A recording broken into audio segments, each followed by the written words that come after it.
vikundi vyetu unanyosha mkono. Mchungaji huyu ambaye ana kielele tunamfuata? Nitasema ndio au hapana. Kiwastani mchungaji Eric ndio tulianza naye. Kwanza nilimkutana anaenda kijijini kuhubiri Injili. Nilipomkutana walikuwa wameniagiza sasa. Yaani unajua hata ukiwa mkubwa unanyenyekea. Mimi sasa nilikuwa niko mdogo, lakini waliponipa kitengo cha ukubwa kama vile walinionea. Maana mimi nilikuwa niko mtoto mdogo.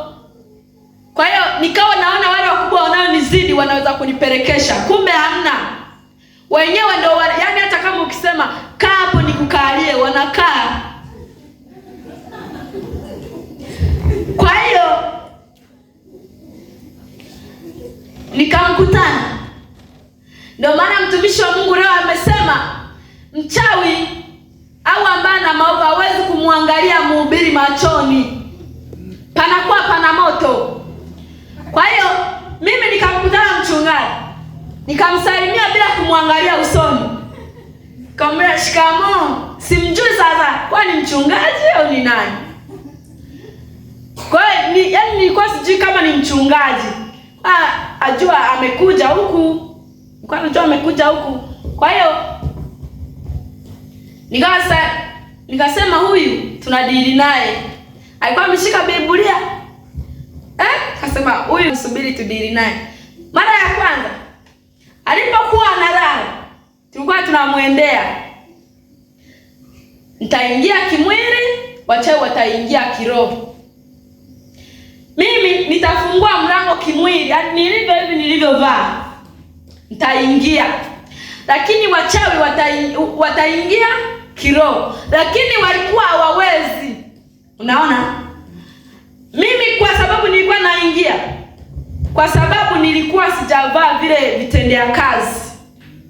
Nilikuwa nimevaa kama hivi unavyoniona.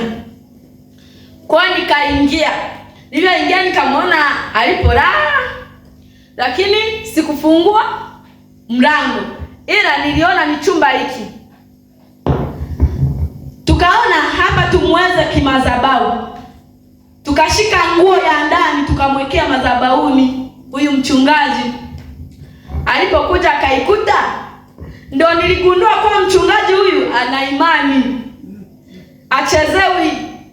Ndio maana nilikuwa naambia washirika, nenda kimara mbili. Aidha mtakamatwa, aidha mchomwe moto.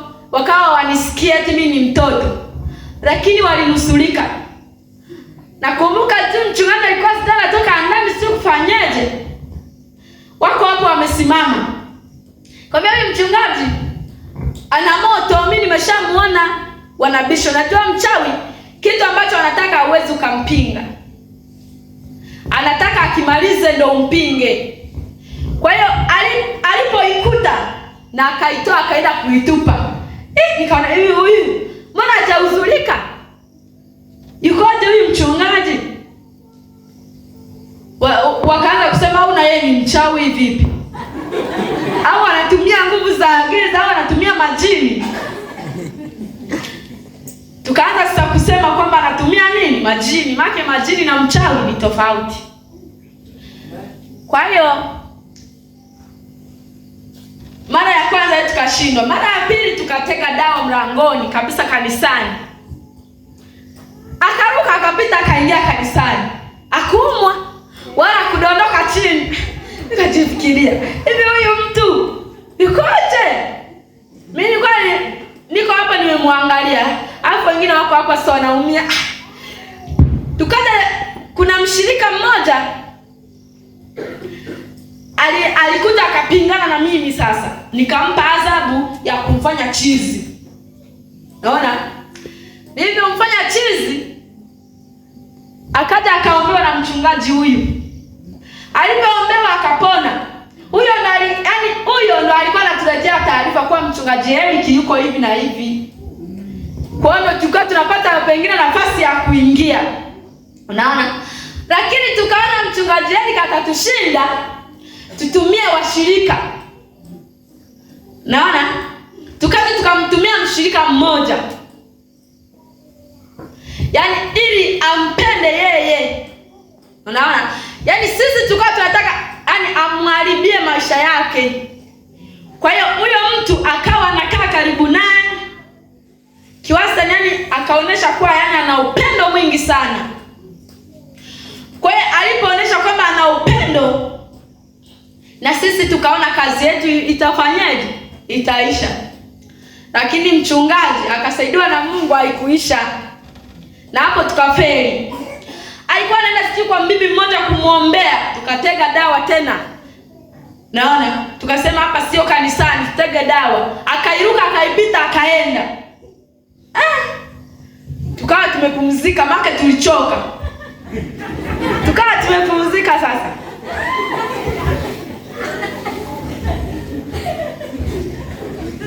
Tulipokuwa tumepumzika, tukaona tumfuatilie mchungaji mwingine. Tukamfuatilia mchungaji jirani yetu pale. Tulianza kumfuatilia. Tunaangalia yukoje na maneno gani anayotumia kuyaongea madhabahuni na dhambi gani anayotumia anairuhusu. Naona tukawa yaani kuna washirika, unajua kanisa linaanza kuroga na washirika, sio wa nje. Ukiona kanisa limeharibika ujue yumo humo. Yaani haiwezekani mimi natokea Mreba alafu wewe huko hapa kabisa, mimi nitoke huko kuliroga, sina tathmini ya hili kanisa. Haiwezekani. Kwa hiyo ukiona kanisa limeanza kuharibika, ujue kuna mchawi humu anadhoofisha maneno ya Mungu, aidha kuna mtenda dhambi humu ameingiliwa na wachawi. Ndio maana Mungu wetu ni mwenye rehema. Kwa hiyo tukawa tumemuingilia sasa. Sisi tulikuwa tunafuatiliaga dhambi. Dhambi ya kwanza, mapambo. Tukaja tukasikia kwamba mchungaji anasema mapambo, akaja akatuambia yule mwanamke kuwa mchungaji amesema mapambo ni dhambi. Naona? Na rangi ni dhambi, vimini ni dhambi, masuruali ni dhambi. Kumbe mshirika akitoka kanisani yuko vizuri, amevaa gauni ndefu, akifika nyumbani anaweka suruali. Naona? Alafu huyo mchungaji alikuwa anaruhusu masuruali sasa. Ukimwambia kwa nini wanavaa masuruali, anakuambia ni kwa ajili ya waanguka mapepo. Unaona? Kwa hiyo tukawa tumepata picha ya kumuingilia huyo mchungaji. Mchungaji kiwastani tulivyomuingilia, yaani kiwasa akawa anapenda mambo mengi ya kidunia. Tukamuingilia, akawa dhambi ambazo zimeandikwa kwenye Biblia yeye anaruhusu. Maneno mengine anayapita. Hapo sasa tumemuingilia, anahubiri vya kwake. Akiingia kanisani, kuna siku moja, acha kwanza nirudi nyuma. Kuna siku moja sababu sijafunguliwa, nikawa nimesalia kwenye kanisa mchungaji wetu, ndipo nilikuwa nasalia. Lakini nikaja nikatoroka kanisani. Nikaenda wapi? Kanisa la mchungaji yule ambaye ni jirani. Niende kutathmini, je, hivi huyu mchungaji anafundisha vipi na yuko vipi? Kwa hiyo kiwastani nilipotoroka, mchungaji alikuwa ajui, lakini alikasirika sana. Alikuwa ajui kama mimi sijakamilika mbele za Mungu, lakini alikasirika mpaka akaja akasema, yani huyu mtu mwambie aje atubu, si ndio? Lakini nilipofika yule mchungaji nikakuta anahubiri Injili. Simu ikiita anaenda kuongea na simu. Anasema, "Halo, niko nahubiri Injili, subiri kidogo. Nitakuja kwenye mkutano, nitakuja." Anarudi tena kuhubiri. Akiona amehubiri dakika 5, eti amechoka, atakaa. Ahubiri amekaa. Mahubiri ni ya dakika 5. Akihubiri dakika 5, mnada ndo unaopeleka sekunde nyingi. Mradi utamaliza masaa mawili, neno la Mungu litamaliza masaa 5, dakika 5. Kwa hiyo tukaona na hiyo dhambi ni kubwa sana kwa Mungu. Maana mimi kipindi nasalia kwa mchungaji Eric, alituambia kwamba simu ni kanisani ni dhambi, kuruhusu simu. Na sisi tukaona huyu ameshapigwa. Yaani huyu ni kirahisi sana kumuingilia. Kwa hiyo tukawa tunamchezea. Mara tusikie sijui mchungaji fulani amefanya hiki na hiki. Wasikie watu mchungaji fulani amekuwa hivi na hivi. Kumbe sisi ndio tunamchezea. Kwa hiyo kiwastani mchungaji alichezewa sana kwa sababu alikuwa anatenda dhambi. Na hiyo ni dhambi. Na pia ukimwambia neno la Mungu kumkosoa, anakuchukia. Kwa hiyo ndio maana tulikuwa tunateka makanisa. Na pia kuteka makanisa ya pili tena ni mtu kuchelewa ibadani. Wapendwa katika Bwana, hapo mlipo, ukiona unachelewa ibadani, hata huko njiani unakuta unaomba rehema, Mungu nisamehe, Mungu nipe ulinzi, nifunike ili wachawi wasikuingilie. Maana kuna kuchelewa kwa bahati mbaya na kuchelewa makusudi ili ukute ibada imeshafika katikati umalizie uende nyumbani. Naona mimi nikikwambia kwamba unapenda ibada ufikie yani inaisha, na mimi nilikuwa na hiyo tabia rohoni humu. Lakini nasema bado nilikuwa nina kifungo. Naona? Lakini pia ya tatu, kumuingilia mtu. Huko tunakoenda nyumbani, mchungaji aweza akakufuatilia. Moja, mlokole ukipenda usiingiliwe na wachawi. Moja, kwanza ongea na watu vizuri, hakuna kutokanana, kufyonza. Yaani kama wewe unajua kabisa wewe umeokoka mbele za Bwana, epushana na tudhambi tudogo. Uta tudogo unatosema nitatukana mtu leo nitende dhambi. Yaani hapo unapotukana tusi hilo moja ameshakuja. Maana mchawi ulipokaa na yeye atakaa hapo.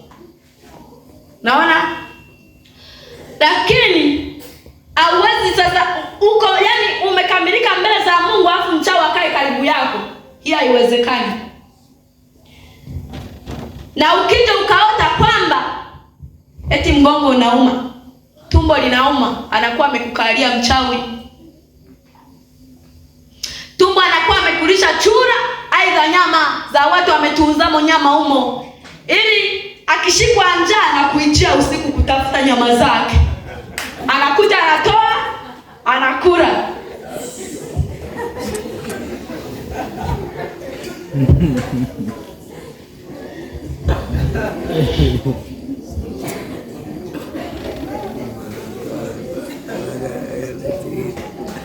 Bwana asifiwe. Amina. Aya, ndio kuchikomesha na kusikiliza ushuhuda. Amen. Na pia haya ninayoyaongea uyashike. Make haiwezekani tusikie mshirika wa kanisa fulani ni mzinzi, amebeba mimba.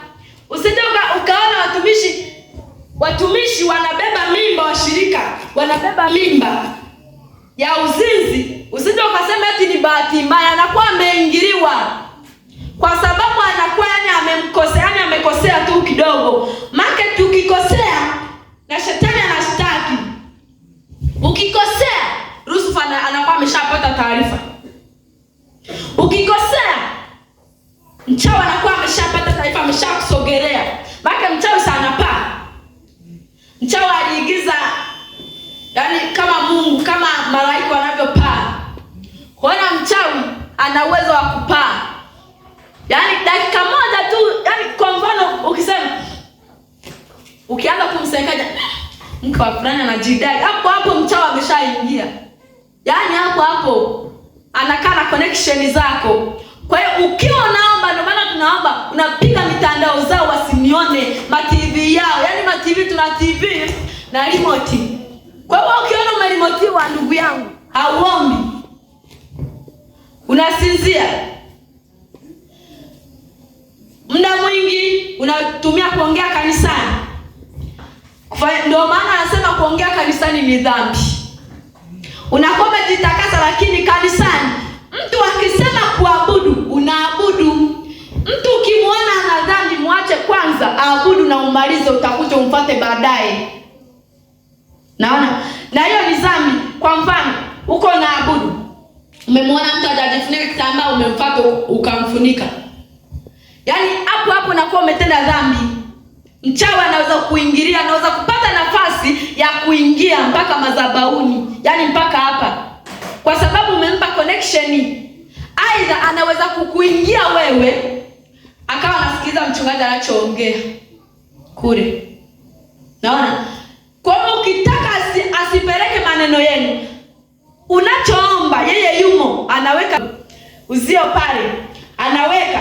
Kwa hiyo maombi yote unayoomba yanafikia kwa ule uzio alioweka. Naona? Wewe unagaragara, unaomba, unalia, unatoa machozi yako, kumbe unamlilia Lucifer. Yanasikilizwa na Lucifer. Ndugu, ambacho hamtambui, Lucifer anajibu maombi. Ngoja niwaambie. Lucifer anajibu maombi kwa sababu Lucifer aliigiza kama Mungu. Lucifer anaabudiwa. Lucifer anainamiwa, yaani miguuni kabisa. Unafika, unampa heshima zake, unamshika miguu, ukimaliza unaanza usimtazame usoni, unaangalia chini. Ndio unaanza kumwambia. Na pia kuteka makanisa, kuroga makanisa. Hiyo ni ya nne sasa. Kuroga makanisa, kuvaa mavazi hayampasayo, yaani ambaye mtu ameokoka. Naona? Yaani wewe usije ukasema eti nywele na hereni ndio mapepo yanaingia. Hapana. Mapepo sio kwamba mapepo, yaani mchawi anaingilia mwili mzima. Moja, utaanza kupinga vya mchungaji. Yaani ukijiona mchungaji maneno anayoongea unayapuuzia, kwanza njoo mwambie mchungaji, mchungaji mimi siko hivi. Maana ukiwa umeshaingiliwa, hata ukiomba, yaani ukiwa naomba, ni lenyewe hapo linaomba. Bora mwambie mwenzako kuwa niombee. Naona? Ili uweze kutoka na vile vifungo. Kwa anakuwa ameshakufunga na kwenye ulimwengu wa roho umeshaenda kwa Lucifer. Yaani unataka kumtumikia. Naona? Kwa hiyo yaani makanisa, kwa mfano hapa tunasema kwamba sasa mimi nina dhambi gani? Kitambaa nimejifunga, nimevaa nguo ndefu, sijasuka. Naona? Ndipo tunatambua kwa ni dhambi. Ndio maana ukiwa unaomba inabidi utakase mdomo huu kwa kuongea. Na kiburi. Na kiburi, yaani kama unajijua na kiburi, mchawi anakuingilia. Na pia kitu cha kujua kabisa ambapo sasa hivi naona yaani mko vizuri sana, si ndio? Makanisa amejifunga vitambaa, mko vizuri sana. Lakini kitu kimoja tu ndio nimeona hapa, mchawi akiingia ni rahisi. Mtu amekaa, yaani mimi nikisema hivyo, yaani uache tabia. Make ukiacha hiyo, Lucifer hawezi kuona mlango wa kuangalia unavyoomba. Yaani mtu amekaa, na ukiwa unaomba umepiga magoti, usiangalie nyuma, angalia mbele. Huko nyuma huko unakoangalia huko, kunaweza kukutana na mchawi, aidha amesimama hapo mlangoni. Naona? Watu wengi nimeona sana mnageukia nyuma, mnaombea, mnaangalia nyuma. Hapana, mwangalia huku madhabahuni. Huku madhabahuni kuna nguvu ya Mungu. Hasa madhabahu ukiateka mgongo, huko nani atakuhudumia? Kuna Mungu huko? Kuna madhabahu huko nyuma? Hayapo. Kwa hiyo tuheshimu madhabahu, na hapo shetani atawakamata sana na hicho kitu. 2, kuongea kanisani. Yaani hicho kitu nimekiona sana. Ndio maana nikasema mchungaji ananipa nafasi saa ngapi ili niweze kuongea. Maana mimi nikiona kitu ambacho nilishaka kifanya kinaniumiza sana. Kwa mfano nitoe mfano. Ulishakaua, ashumu ulishakaua. Alafu ukaona mtu anamuua. Hivi haikuumi? Maana unajua uchungu anaoupata ni mkubwa sana. Hasa mimi nilipoona, yani muda mwingi wakianza kuomba uombi unakaa tu unaongea na mwenzako. Wakianza kuomba omba, wakiabudu abudu, wakisifu sifu, ili Mungu hata shetani akikuijia akute moto. Maka huko naomba. Ndio wachungaji wana maana yake kusema kwamba njoo hapa. Na watoto hawa wanaingiliwa na wachawi. Kama unajua umekuja na mtoto, omba umemshika mkono ili asiweze kuingiliwa. Sasa watoto wanacheza muda wa ibada, mtoto anacheza muda wa kuomba, mtoto anacheka, mtoto anagombana. Mshike mkono mtoto, hata kama sio wa kwako, omba naye.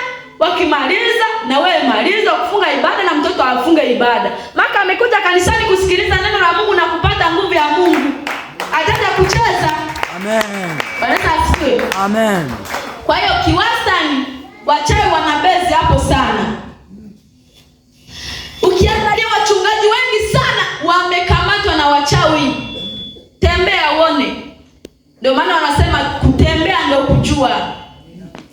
Kwa ukitaka ujue wachungaji walivyo, ukitaka kumjua mchungaji ameshikwa na uchawi, ameingiliwa, kwanza wachawi wanapenda upate sifa ya kwamba umebebesha mimba mchungaji. Ya kwanza. Ya pili, wachungaji sasa hivi wanatumia maji. Sasa hivi wachungaji wanakuambia ati funga nyasi mguuni ndo uende nyumbani ndo ulinzi. Yaani ameshapigwa. Ukiona mchungaji anakuambia kwamba tuna maji ya upako, umepigwa. Kila siku maji ya upako anakunyunyizia kama Waroma, kama Kristo. Hivi kila siku ndo ulinzi. Huyu ameshapigwa. Ndo maana tunaambiwa pata kanisa la kweli. Na mimi ningekuwa yani sio makusudi ya Mungu, ningeama kwenye kanisa la mchungaji Eriki. Maana nilikuwa nachoma na moto akisema piga wachawi, piga, na mimi najisikia vibaya japokuwa na mimi nilikuwa nasema piga, lakini nilikuwa najipiga mimi mwenyewe. Naona. Kwa hiyo kiwastani hapa nikawa nasema nicheze mchezo. Wakiwa wanaomba, jamani nijifanye nimezimia, maka ninaungua. Nikawa sasa ninajifanya hapo nimezimia ili nichukuliwe. Wakanichukua kabaki wiliwili. Wachungaji wanaomba. Mpaka mimi niko pale nimesimama ninawaangalia. Kimebaki kiwiliwili. Nikawa nawacheka sana. Mtaumia sana na mtaomba sana. Lakini roho yangu ilikuwa inanisita. Nilikuwa napenda sana kuja kusikiliza mahubiri. Nilikuwa napenda sana kuja kanisani. Mama alipokuwa ananiambia usiende kanisani najisikia vibaya, lakini nilikuwa na kitengo cha uchawi. Mimi nilikuwa na vitengo 5. Kuua, kufanya msukure, kutoa kafara na kufanya mtu kichaa. Naona? Vyote hivi vilikuwa ni vya kwangu mimi unayeniona hapa. Kwa hiyo kila kitengo kilinipa ujasiri. Hata kama amekuja rais siwezi kumuogopa. Mpaka sasa hivi na siwezi kumuogopa. Mungu alinisimamisha ili kwamba nipate ushuhuda wa kuambia na wenzangu, ili nihubiri Injili. Unajua uko na hubiri Injili, ukimhubiri mtu, ndugu yangu, acha uchawi. Mimi nilikuwa mchawi nikaacha, atakusikiliza sana. Ndio maana pengine Mungu anatupitisha kwenye majaribu ili tupate ushuhuda. Amina.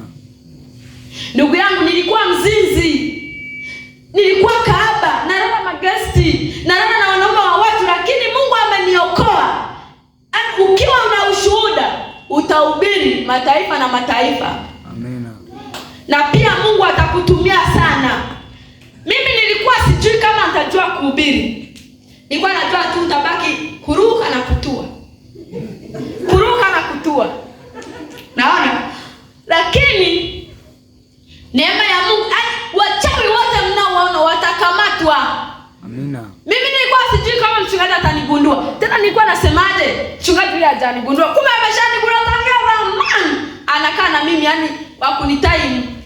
Naona? Mimi kama najitamba sasa. Mimi hajanishika huyu. Hajanishika. Kumbe zamani sana ananisoma. Naona? Hao wote ambao, yani wote hao wa Zumaridi, wote wa mchungaji nani huyu? Mchungaji nani huyu anayewadanganya watu sijui uponyaji, Mwamposa? Atakuja kutubu na atakuwa mchungaji mkuu. Yaani ukiona mtu Mungu amekupitisha kwenye majaribu hayo, kama una neema yaani kama una makusudi ya Mungu, Mungu kama amekuandaa, mwanangu, utahubiri Injili hata kama uko mchawi. Hata kama uko Lucifer. Yaani unajua ukishika uchawi sana ukamlingana Lucifer, unaweza kuitwa Lucifer. Naona? Mimi nilipokuwa nakaa karibu na Lucifer, nilikuwa nimeshaitwa boss. Nilikuwa napita wachawi wenzangu, utaona waniite. Kwa hiyo wananibembeleza saa safari, tunaenda kuroga fulani. Lakini mimi tukienda kumroga huyo mtu, kesho yake nitaenda nimwambie fulani wanakuijia usiku, jiandae, atanipuzia. Mimi wangekuwa wana akili wakiziramiaga hao, wangekuwa wananifuata nilichokuwa ninaongea, watu wengi wasingekufa na Lucifer angeniua. Naona?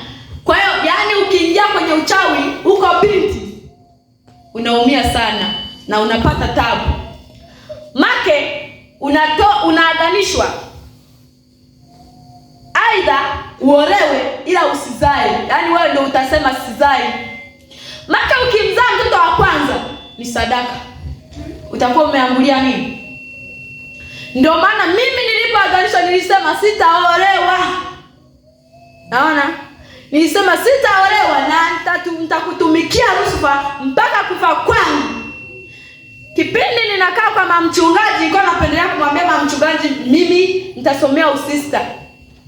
Akaja akaniambia kwa uchungaji, kwa warokole hawana usista. Nikashangaa. Sasa hapa nitafanyaje? Kamwambia je, ukijitunza ukakaa hivyo hivyo. Akasema ni wewe sasa kama una moyo wa kujitunza. Naona? Lakini kama napiga tathmini, kweli hivi Lucifer mbona ameniandalia kweli, yani kweli nisipate hata mtoto, hata kuolewa mimi ni hicho jamani, nimeanguka nyumbani. Kila anakuja huyu binti ameanguka nyumbani. Nikaona hapana. Lakini ninapofikiria kuacha uchawi nafikiria na kanyama nikatamu. Naona? Ninapofikiria yani leo nisiende kuroga, nitafikiria sijanywapo damu wewe. Nitaenda. Kwa mimi chakula changu sana sana kilikuwa ni damu na nyama ya watu. Mama mchungaji akipika chakula, nitakula hata kama ni wali vijiko vitatu. Kama hata nilikuwa nimeshasema huyo mbona uli, mimi ninamwambia nikilaga sana nauma tumbo. Kumbe nikila vyakula vya huku nauma tumbo. Lakini nikienda kula vya rohoni na kunywa damu kama jagi zima, nyama wanatenga pale kama ni ya kubanika. Sana sana ni bichi. Bichi ndio ina nguvu sana. Unakula, yani kama unavyokula nyama ya ng'ombe. na yenyewe ndio unakula. Naona. Kwa hiyo mchungaji siku moja akaniuliza, nyama ni tamu? Nikamwambia ni chungu, kumbe nimemficha. Mara ya pili akasema, Esther unanichezea. Nyama ni tamu ni chungu? Nikamwambia ni tamu. Yaani niwaambie ukiwa umeshazoea uchawi ni tamu kuliko yani nyama ya nguruwe kitimoto unayokulaga. Yaani kiwasani nilikuwa nikiwa yani nafikiria mchungaji akiwa na ubiri pale anasema wachawi wote watakamatwa kanisani, mimi najifikiria nitubu, lakini nafikiria nyama yangu jamani naiacha. Damu naziacha. Nikawa nimeshakuwa ninakula hata nyama za wakubwa. Miskure zangu nazifikiria naziacha. Nitalimiwa na nani nyumbani? Nani akalima? Naona mimi nyumbani nilikuwa sina muda mwingi wa kukaa nyumbani. Nilikuwa nimeshaitwa mimi, yani sijui kwa Kiswahili wanaviitaje. Kwa Kenya nilikuwa nimeshaitwa mchuma ngendo, yani mtembea sana, yani akaagi nyumbani. Naona saa 3 nipo shuleni mpaka saa 7 natoka shuleni. Ilikuwa hapo mtoto wa bosi. Yaani ikifika saa 7 mimi nyumbani nimetia. Naenda kwenye kikosi, nikichelewa tu ruhusa atanidai. Asa mkubwa umechelewa, wadogo si watachelewa mpaka saa 10. Kwa hiyo yani nikawa na wahi kazini, nafika namwambia mama leo siri nimeshiba, nimekunywa chai shuleni muda sijanywa hata kikombe cha chai. Nitaenda kwenye makazi yangu, mama atapiga, nitatoka kwa apige, afanyaje? Basi mmoja alikuwa anataka kunikata mguu. Mamangu, mama anasema wewe ni msichana, punguza kutembea. Naona, lakini mimi namwambia mama, mimi kutembea nimeshazoea. Kumbe mimi najua ninapoendaga siendagi kwa rafiki yangu. Siku moja akaja akanibamba, mimi siendagi kwa rafiki yangu. Nikamwambiaje, kuna rafiki yangu mahali tunaendaga naye kusoma, kumbe hata kusoma sisomagi. Nafanya kazi ya kwenda. Ikifika usiku kama sasa hivi saa 3. Ikifika tu usiku saa 2 umeshaingia kwenye kikosi, wanakaa unasimama. Kwa hiyo tunaenda wapi leo? Umeshaandaa nani? Huyu atasema mtoto wangu, huyu mwanangu, huyu rafiki yangu. Sana tulikuwa tunataka waandani.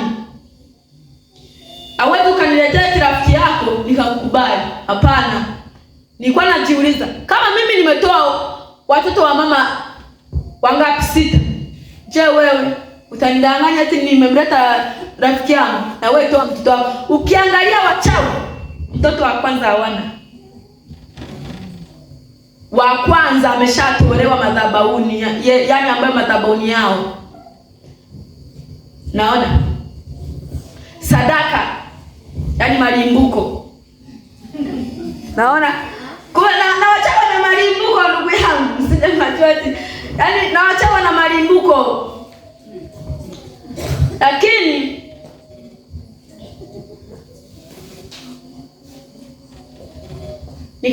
nikaja sasa nikawa na tafakari hivi, hapa tukienda kuroga tumue nani? Kama mchungaji ametushinda ambaye tulimuinda, kama mchungaji ametushinda, tulimtega vitu vingi yani mchungaji sana, lakini Mungu akaona amuokoe. Ukiwa umeshika sana na Mungu hauwezi ukafa. Ndio maana imeandikwa sitakufa bali nitaishi.